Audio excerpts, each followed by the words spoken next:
ये लो और लुगाई को जाके दे दो ये बाबा जी का घंटा। अब नहीं मिलती, चवन्नी बेच के दिखा इसको प्रॉपर्टी को।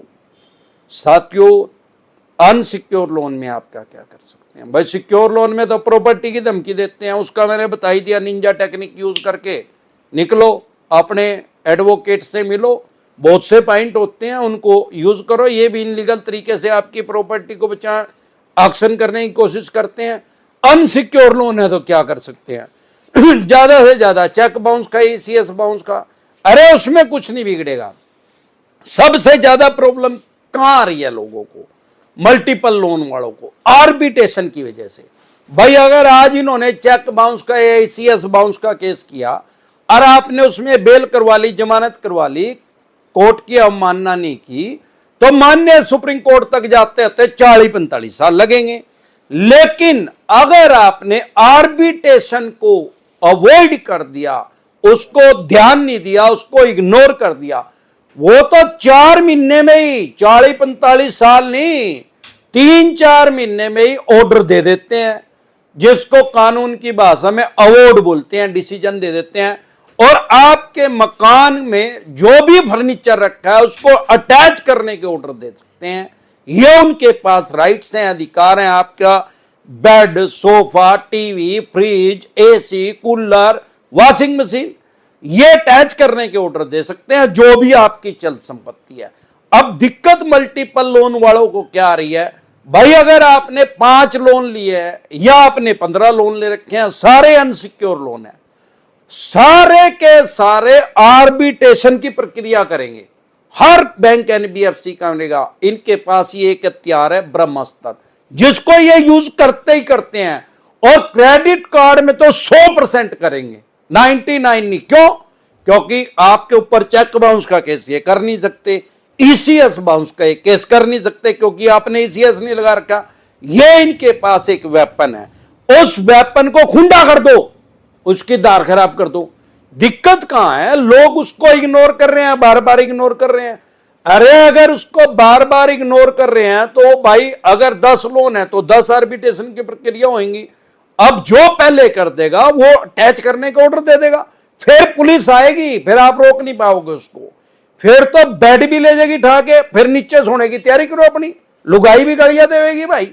और वो जो कोई रिश्तेदार भी आएगा वो नीचे ही बैठेगा, क्योंकि वो तो ले जाएंगे, अचल संपत्ति है। अब दिक्कत कहां है? बहुत से आदमी सोच रहे हैं लोन माफ हो जाएगा। अरे भाई अगर लोन माफ हो जाएगा, इस गफलत की स्थिति में ये बहुत से आदमी आ रहे हैं हमारे पास के घर का सामान ही लेके जी ठाक है। अरे घर का सामान तो आपकी मूर्खता की वजह से ले गए यार। और बहुत से आदमी मेरी टीम से भी बात कर रहे हैं कि सर हम तो लोन माफ होने की इंतजार कर रहे थे, इन्होंने तो आर्बिट्रेशन कर दिया या चेक बाउंस का केस कर दिया, एनबीडब्ल्यू हो गया, पुलिस आ गई अरेस्ट करने के लिए। एनबीडब्ल्यू का मतलब क्या है? नॉन पेलेबल वारंट इशू हो गया है। नॉन पेलेबल वारंट को अरेस्ट वारंट समझे, अरेस्ट वारंट करने की पावर है पुलिस के पास। अब हुआ क्या भाई? आपने कोर्ट की अवमानना करी तभी तो एनबीडब्ल्यू हुआ। अरे जब कोर्ट से समन आया, कोर्ट ने आपको बुलाया अपीयर होने के लिए, अपीयर हो जो, जाके अपनी बेल करवा लो, जमानत करवा लो, सेम डे जमानत हो जाएगी भाई, एंड जमानत हो जाएगी। दूसरा सबसे ज्यादा क्रिटिकल सिचुएशन इसमें आ रही है भाई, अगर चेक बाउंस का केस है, जमानत करवा ली 40-45 साल, और इसमें आर्बिट्रेशन में आपके पास सोल आर्बिट्रेटर का नोटिस आएगा। आर्बिट्रेशन में क्या कर रहे हैं? जानबूझ के आपके घर से 2000 किलोमीटर 3000 किलोमीटर दूर जाके कर रहे हैं, लोग उसका जवाब नहीं दे रहे, उसी चीज का ये फायदा उठा रहे हैं। अरे तुरंत प्रभाव से अपने एडवोकेट से मिले और उसका जवाब दें। सबसे पहला भाई साहब, अब मैंने फॉर एग्जाम्पल मैं दिल्ली में रहता हूं, ये आर्बिट्रेशन की प्रक्रिया कर देंगे चेन्नई में। अरे भाई 3000 किलोमीटर आर्बिट्रेशन की प्रक्रिया कर रहे हो, मैं कोई लोन लेने तो चेन्नई तो गए नहीं था, मैंने दिल्ली लोन लिया था, तो आप दिल्ली करो। आप मुंबई में रहते हैं, कलकत्ता में कर रहे हैं, अरे कलकत्ता थोड़ी गया था लोन लेने यार, मुंबई से लिया था, मुंबई कर।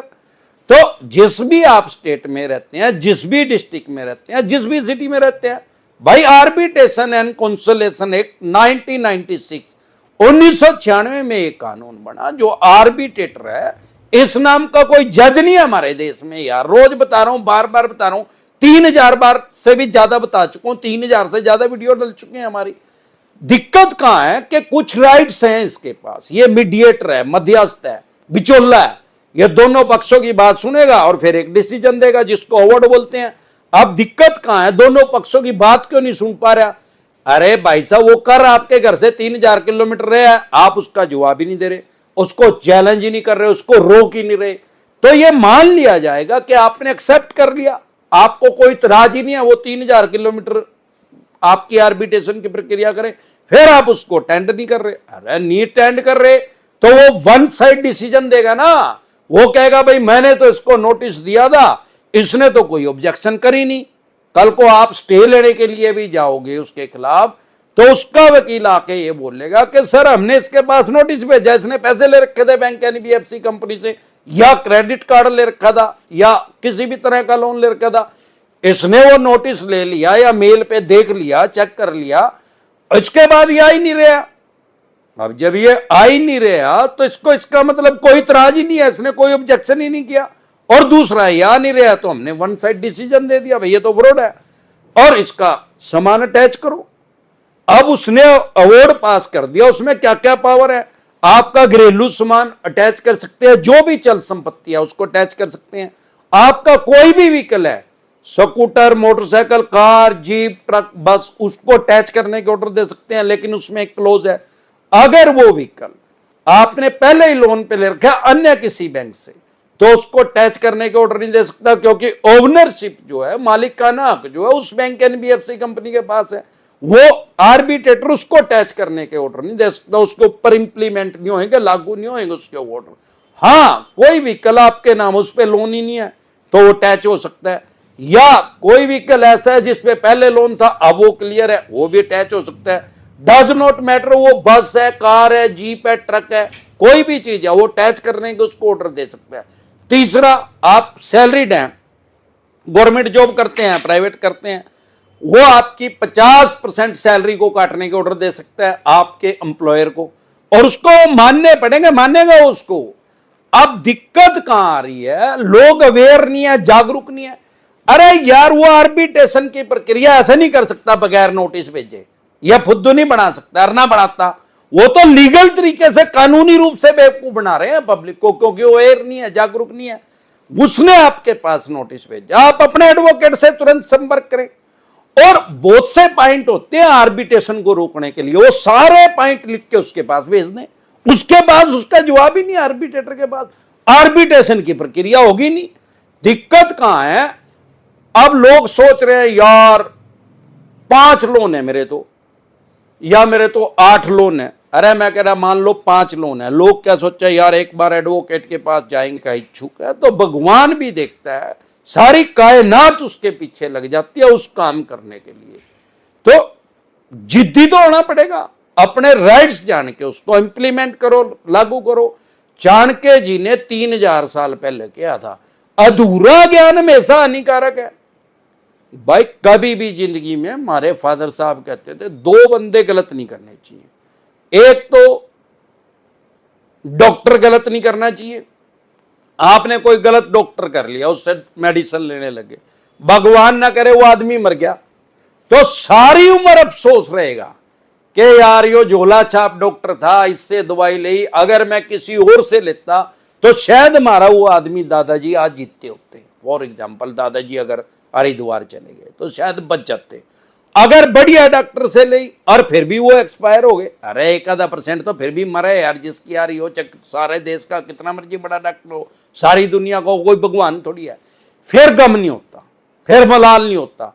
भाई इसकी तो आई रही थी, मैंने तो सबसे बढ़िया डॉक्टर दवाई ली, एक्सपर्ट था। ऐसे वकील फुद्दू नहीं करना चाहिए कभी भी, फुद्दू वकील कर लिया, अब उसका पता ही बोली कि त्रेड को कुछ नहीं, वो उसने आपको रुवा दिया, तो सारी उम्र ये मलाल रहेगा कि यार ये वकील मैंने फुद्दू किया था, अगर मैं अच्छा कोई एडवोकेट कर लेता, लॉयर कर लेता, तो मैं शायद जीत जाता, अब मैं हार गया तो इसकी वजह से हार गया। आपने अच्छा एडवोकेट कर लिया जिसको समझ है, सारा पता है, और भगवान ना करे फिर भी हार गए, फिर भी 1-2% तो आ रही हैं यार। राम जेठमलानी साहब थे, सारे देश के सबसे बड़े वकील थे, क्या 100% वो केस जीतते थे क्या? अरे 1-2% तो वो भी हारते होंगे, लेकिन जिसने उनको एडवोकेट किया तो उनके समझ में ये आई, भाई मैं केस तो हार गया लेकिन मैंने वकील सबसे बढ़िया करा था, इसको सारी समझ थी, इसने पक्ष मेरा पूरा रखा, इसमें तो हार नहीं था। तो इस तरीके से आप अपने राइट्स और अधिकार जान के आर्बिट्रेशन को रोकें, आर्बिट्रेटर को कभी भी अवॉइड ना करें, कभी भी इसको हल्के में ना ले। हालांकि ये जज नहीं है, लेकिन मैंने क्लियर कर दिया कि आर्बिट्रेशन एंड कॉन्सोलेशन एक्ट 1996 1996 में कानून बना, इसने इसको ये 3 राइट्स दिए हैं। चल संपत्ति को टच करने के, आपके घर के फर्नीचर को टच करने के, बाइक को, गाड़ी को, स्कूटर को, मोटरसाइकिल को, कार को, जीप को, या आपकी 50% सैलरी काट लेंगे। लेकिन एक्सपर्ट एडवाइस लेके आप तुरंत प्रभाव से इसको रोक सकते हैं।